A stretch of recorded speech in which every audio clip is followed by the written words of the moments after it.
Assalamualaikum warahmatullahi wabarakatuh. Inilah kisah seorang wanita yang mulia, walaupun menjadi istri dari raja yang terkenal sangat zalim, dialah Asiyah, istri dari Firaun. Karena kemuliaannya itulah, ia dijamin masuk surga oleh Allah Subhanahu wa Ta'ala. Nama lengkap Asiyah adalah Asiyah binti Muzahim. Dalam tafsir Al-Misbah dan beberapa tafsir lainnya menyebutkan bahwa Asiyah adalah seorang yang berasal dari kaum Bani Israel. Menurut Ibnu Katsir ada beberapa dari kalangan mereka yang mempelajari hal-hal yang berkaitan dengan ajaran Nabi Ibrahim alaihissalam. Ada beberapa tafsir yang lain menyatakan bahwa Asiyah adalah seorang mukminah yang hidup di istana Firaun, kemungkinan dia adalah seorang dari sisa-sisa penganut agama Samawi sebelum Nabi Musa diutus. Dari sekian banyak pendapat para tafsir memang terdapat khilafiyah, tapi yang terpenting adalah Asiyah merupakan seorang wanita yang beriman dan tidak tunduk kepada Firaun. Asiyah bukanlah wanita biasa, dia adalah wanita selain memiliki fisik yang cantik, cerdas, juga memiliki iman yang tinggi. Bahkan dia adalah salah satu dari keempat wanita penghuni surga yang paling utama. Dari Abbas radhiyallahu anhu mengatakan Rasulullah shallallahu alaihi wasallam bersabda, perempuan-perempuan terbaik penghuni surga adalah Khadijah binti Khuwailid, Fatimah binti Muhammad, Maryam binti Imran dan Asiyah binti Muzahim, istri Firaun. Selain menjadi salah satu wanita penghuni surga yang paling utama, Asiyah juga memiliki kelebihan tersendiri dibanding wanita-wanita yang lain.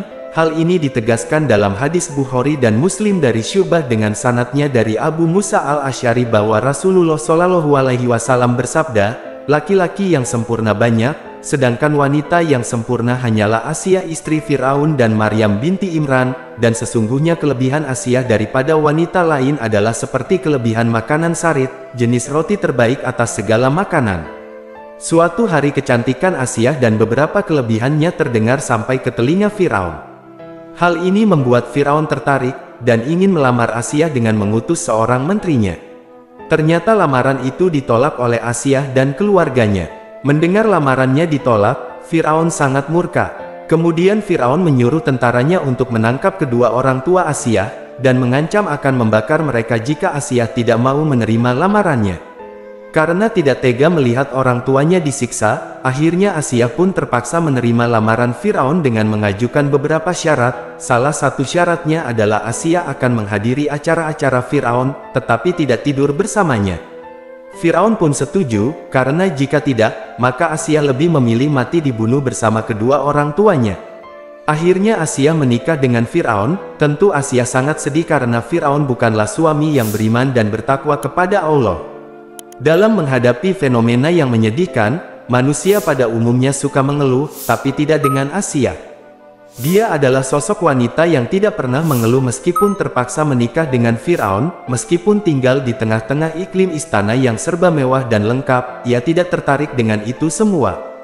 Hari-harinya ia lalui dengan beribadah, bahkan ia tidak kikir dengan harta dan kemewahan yang ia dapat dari istana. Firaun yang dikenal sebagai tiran terbesar sepanjang masa. Setelah diberitahu oleh seorang peramalnya bahwa Firaun akan dikalahkan oleh seorang laki-laki dari Bani Israel, Firaun pun memerintahkan semua bayi laki-laki untuk dibunuh.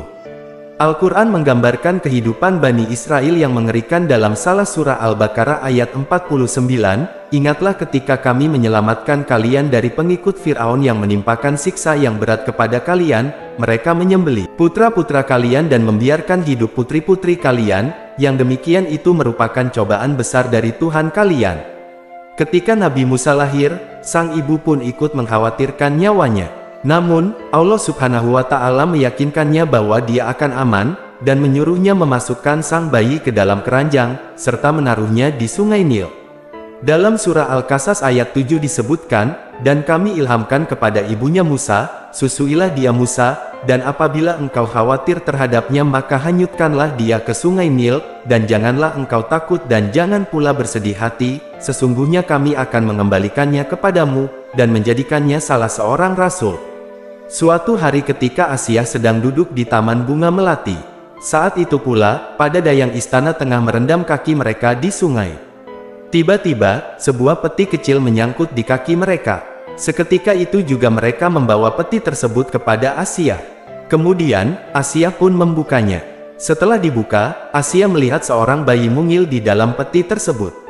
Rasa sayang Asia kepada bayi itu muncul seperti kepada darah dagingnya sendiri. Allah Subhanahu wa Ta'ala menanamkan rasa sayang dalam hati Asia hingga ia meneteskan air mata. Asia pun mengambil bayi itu lantas memeluknya. Dialah Musa, bayi yang dihanyutkan oleh ibundanya ke sungai Nil atas perintah Allah. Lalu Asia membawa bayi tersebut ke dalam istana. Saat itu pula Firaun mendapati Asia tengah mendekap dan mencium seorang bayi ditemani air mata yang terus mengalir. Lalu, Firaun bertanya tentang asal-usul bayi itu kepada para dayang. Kemudian, para dayang menerangkan bahwa bayi itu mereka temukan di sebuah peti yang tersangkut di pepohonan tepi sungai. Mendengar itu Firaun lantas berkata, "Ini pasti salah seorang bayi Bani Israel, bukankah tahun ini semua bayi laki-laki dari keturunan Bani Israel harus dibunuh?" Kemudian Asia mendekap Musa dan seraya berkata, "Dia adalah penyejuk mata hati bagiku. Janganlah kalian membunuhnya, mudah-mudahan dia bermanfaat bagi kita atau kita angkat dia menjadi anak." Kala itu Firaun tertegun melihat istrinya mendekap erat bayi itu, dia melihat Asia menangis bahagia. Sebab selama ini, Firaun belum pernah melihat istrinya menangis karena bahagia. Firaun bergumam bahwa sikap istrinya tersebut adalah bukti kerinduannya pada seorang anak laki-laki yang sampai saat itu belum terpenuhi. Akhirnya, Firaun pun mengizinkan Asia merawat bayi tersebut di dalam istana. Musa kecil menangis karena lapar, kemudian Asia memanggil orang-orang istana yang dapat memberikan air susu kepada Musa. Sayangnya, Musa selalu menolak semua wanita yang hendak menyusuinya. Tangisan Musa pun membuat Asia menangis, dia tidak tahu harus berbuat apa lagi.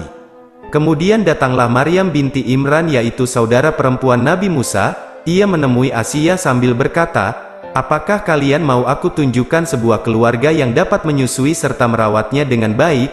Lalu Asia menjawab, "Seandainya kamu mampu mencarikan seseorang yang dapat menyusui bayi ini, kamu akan aku beri hadiah yang besar, atau apapun yang kamu inginkan akan ku penuhi." Kemudian Maryam binti Imran kembali ke istana bersama orang yang akan menyusui Nabi Musa, yaitu ibu kandungnya sendiri. Di istana, ibunda Nabi Musa menyusui putra kesayangannya itu dengan penuh kebahagiaan, dan tentunya, Musa tidak menolak air susu yang diberikan oleh ibu kandungnya. Kemudian Asia berujar, "Bawalah bayi ini dan susuilah dia, antarkan kepada kami jika dia sudah tidak menyusu lagi, ambillah upah dari kami untuk merawat bayi ini." Demikianlah cara Allah Subhanahu wa Ta'ala mengembalikan Musa ke pelukan ibunya, semua itu agar Yukabat merasa senang, tenang, dan mengetahui bahwa janji Allah itu pasti ditepati.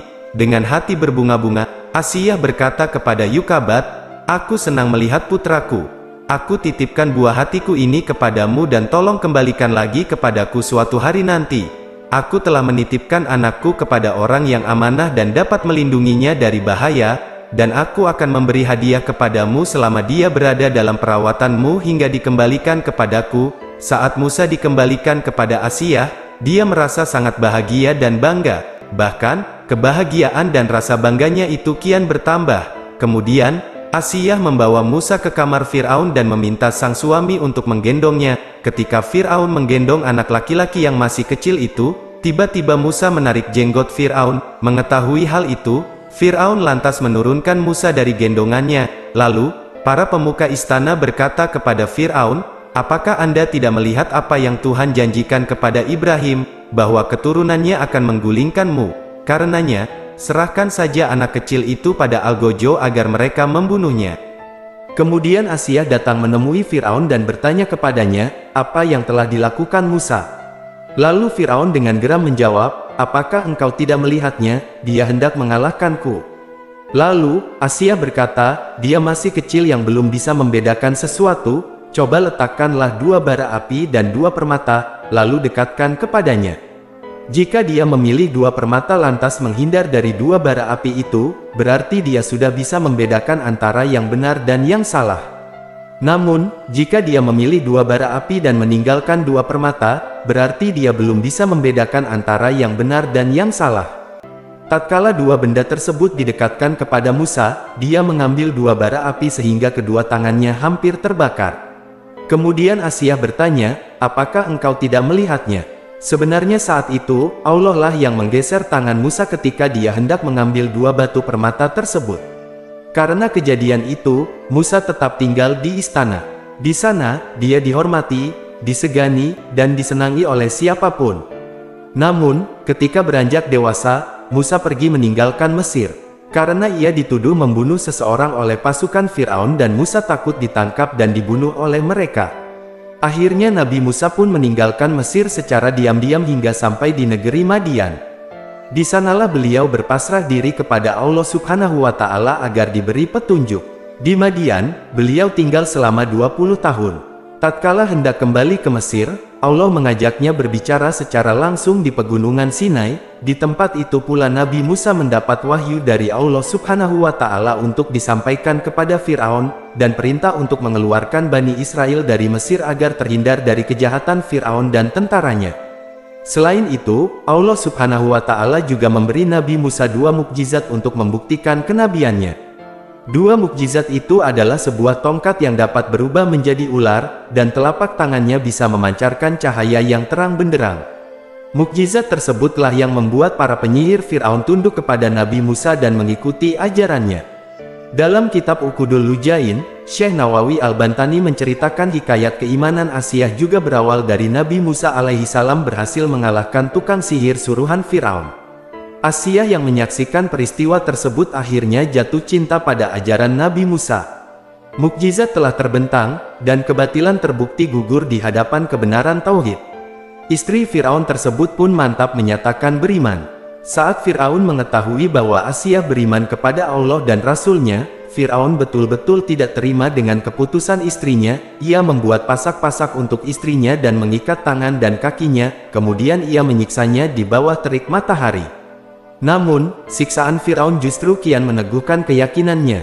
Tatkala Firaun dan pengawalnya meninggalkan Asiyah sendiri di bawah terik matahari, malaikat datang memberikan naungan karena doa yang dia panjatkan. Ia berdoa, "Ya Robku, bangunkanlah untukku sebuah rumah di sisimu dalam Firdaus, dan selamatkanlah aku dari Firaun dan perbuatannya, dan selamatkanlah aku dari kaum yang zalim." Allah Subhanahu wa Ta'ala memperlihatkan kepada Asiyah rumahnya yang berada di surga hingga tidak terasa sedikit pun rasa sakit akibat siksaan Firaun. Dan dia tetap teguh pada ucapan dan keyakinannya hingga ajal menjemputnya. Sungguh Asiyah adalah sosok wanita yang teguh memegang keyakinannya kepada Allah Subhanahu wa Ta'ala, meskipun harus menerima siksa dari suaminya sendiri. Dia adalah pribadi wanita tangguh dan memiliki kesabaran yang luar biasa dalam menghadapi ujian dan siksaan fisik lainnya. Kisah Asiyah di atas mengajarkan kepada kita semua tentang kesabaran dalam menghadapi cobaan berat. Siksaan yang hebat dari Firaun tak menggoyangkan pilihannya terhadap ajaran tauhid. Berkat ketabahan dan keteguhannya menggenggam prinsip ini, Asiyah justru mendapat perlindungan dan kemuliaan.